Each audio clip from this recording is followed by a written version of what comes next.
Hi guys! Magandang hapon! Welcome back po dito sa Gandara SRU channel for Showbiz Update.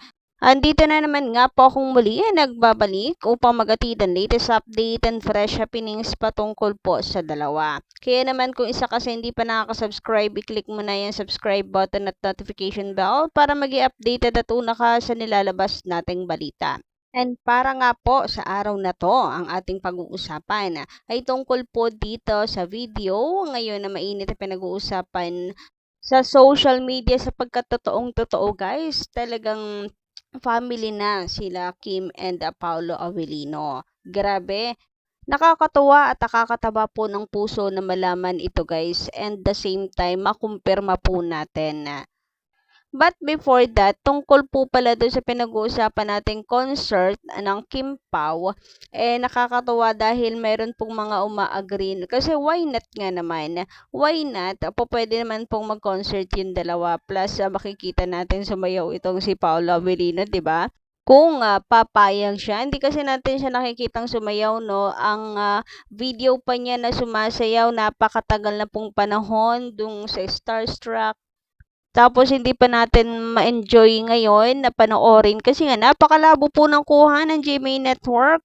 Parang wala na pong ililinaw talaga. Kaya sayang guys, di natin napapanood si Papi Paulo na humahataw sa sayawan. Pero si Kimi for sure po niyan ay may bonggang dance spread po yan. Queen of the dance floor nga yan Mga post pa lamang po niyan sa ASAP, sayawan niyan sa ASAP, pang concert na guys. Even mga ganap niya sa magpasikat sa Showtime, pang concert na. Ganyan po kahusay si Kimi. So, pwede rin naman po kasi talaga na for a cost concert. Halimbawa, mayroon po silang tutulungan na mga may cancer, ganyan, para sa kanila yung kikitain.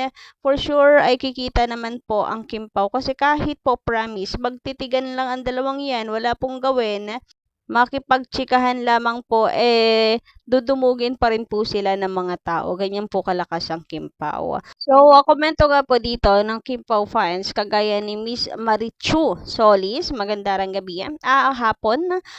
Pwede din. Oo, pwede din na concert. Kasi pareho namang maganda ang boses ng dalawa. Tsaka, madaming magsusupport ng ads.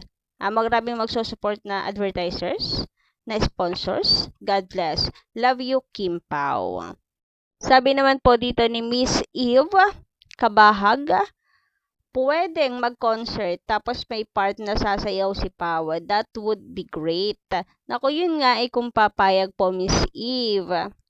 Pero kung si Kimi siguro ang partner, papayag siya. Ano? Parang bagay din sa kanila ang tangko. Samantala, pag-usapan naman po natin ang larawan na ito ni Papi Paulo kung saan ay kasama po niya ang Star Magic. Si Derek Loren, mukhang sila na po ang hahawak, magmamanage dito kay Papi Paulo. So, kung doon nga po siya sa Star Magic lilipat, congratulations and welcome, Paulo Avellino. Parang parte din ng Star Magic kung maka-welcome. Anyway, nakakatuwa at maraming fans ang natuwa kasi nga magkasama na sila ni Kimi. Talagang para kay Kim, lahat gagawin niya. Mahal na mahal no? Parang hindi na nga po pakakawalan pa ni Papi Paulo si Kimi. Kaya eto, hanggang sa management, sinundan po niya at para makasama nga po niya si Kim Chu. So, eto nga guys, ang video na kung saan talagang nariyan si Papi Paulo. Kasama po niya ang Star Magic family ni Kimi. So, isang pamilya na po sila ngayon at nakakatuwa kasi kumpirmado na kasi anong ginagawa niya dyan, hindi ba? Sa office ng Star Magic.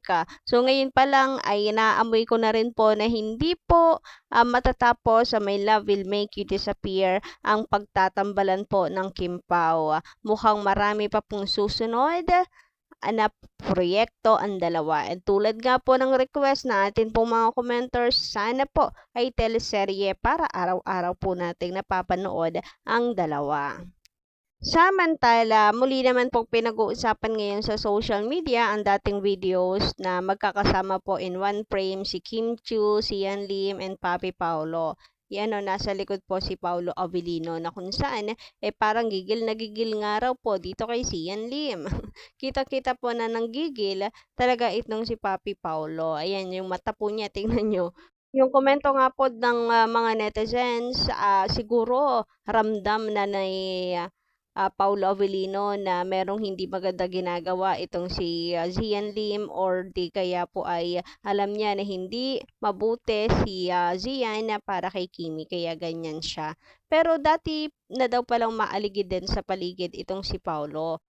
Pero at least si Papi Paulo nga daw po ay hindi naman gumagawa ng kahit na anong ikasisira nung dalawa. Basta naghintay lamang po siya kasi nga ano po yung matagal na siyang may gusto kay Kimi based po sa interpretasyon ng mga fans doon sa kanyang interview before. Na bukod nga daw po kasi sa mahusay na aktres si Kimi, kaya niya gustong makapareha ay dahil maganda yung muka, maganda si Kim Chiu.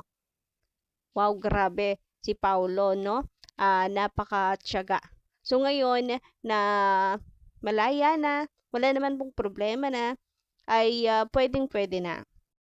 And kung magbabasa nga po kayo guys ng mga comments from netizens and fans, ay matatawa po talaga kayo. Ang dami pong mga nakakatawang comment doon. At the same time, full support naman po kay Papi Paulo. Sabi nga po dito, kagaya po nito, nakakatuwa si Paulo, talagang nanggigil siya dyan, naiinis kay X. Sa isip na siguro ni Paulo, kailan mo hihiwalayan si Kimi? Kay tagal niyang naghintay, pinangarap sa buhay. Ang lakas din ng fighting spirit ni Paulo, hindi siya natatakot or natakot na maghintay. Kaya binansagang babaero dahil nagkarelasyon sa iba't ibang babae, pero ang true love niya ay si Kimi. Umayo na rin sa tadhana, kaya naging sila ngayon. Kay Kimi, natagpuan ni Paulo ang paraiso ng puzzle sa buhay niya. Kung hindi si Kimi ang kanyang true love. Sabi pa po dito, sabi ni Paulo, maghihiwalay din kayo, mapapasa akin si Kim, haha.